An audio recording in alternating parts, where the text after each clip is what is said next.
Right. ఇంకా పశ్చిమాసియాలో ఇరాన్తో యుద్ధం తీవ్రమవుతున్న వేళ అమెరికా అధ్యక్షుడు డొనాల్డ్ ట్రంప్ తన వ్యూహాన్ని మార్చారు. గతంలో తక్కువ గ్యాస్ ధరలే తన విజయమని చెప్పుకున్న ఆయన ఇప్పుడు పెరుగుతున్న చమురు ధరలు దేశ ఆర్థిక వ్యవస్థకు లాభదాయకమని వ్యాఖ్యానించడం చర్చాంశంగా మారింది. పెరుగుతున్న ధరలపైన తన సోషల్ మీడియాలో స్పందించిన ట్రంప్ అమెరికా ప్రపంచంలోనే అతిపెద్ద చమురు ఉత్పత్తిదారు కాబట్టి ధరలు పెరిగితే మనకే ఎక్కువ డబ్బు వస్తుందని చెప్పారు. అయితే ఒక దుష్ట సామ్రాజ్యమైన ఇరాన్ను అణ్వశస్త్రగా శక్తిగా మారకుండా నిరోధించడమే అన్నిటికన్నా ముఖ్యమని ఆయన స్పష్టం చేశారు. ప్రపంచాన్ని అణుముప్పు నుంచి కాపాడడమే తన ప్రథమ కర్తవ్యమని ట్రంప్ నొక్కి చెప్పారు.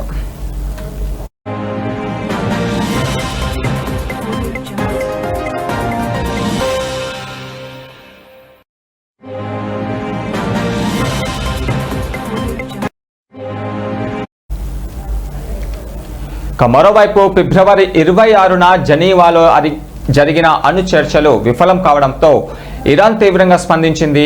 శాంతియుత ప్రయోజనాలకే యురేనియం వినియోగిస్తామని తాము స్పష్టమైన ప్రతిపాదన చేసిన అమెరికా ప్రతినిధులు సాంకేతిక అంశాలను అర్థం చేసుకోలేకపోయారని ఇరాన్ విదేశాంగ మంత్రి అబ్బాస్ అర్గిర్చి ఆరోపించారు.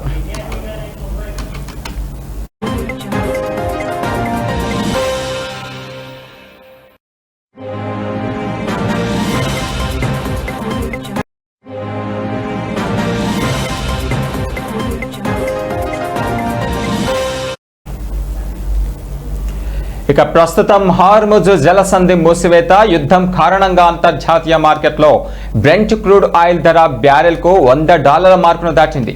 నవంబర్లో జరగనున్న మధ్యంతర ఎన్నికల ముందు అమెరికాలో గ్యాస్ ధరలు 50% పైగా పెరగడంతో ప్రజలపైన ఆర్థిక భారం పెరుగుతుంది. ఈ ఒత్తిడిని పక్కన పెట్టి ఇరాన్పై యుద్ధాన్ని నిర్ణయాత్మక దశకు తీసుకెళ్లడమే ట్రంప్ లక్ష్యమని సంకేతాలు ఇస్తున్నారు.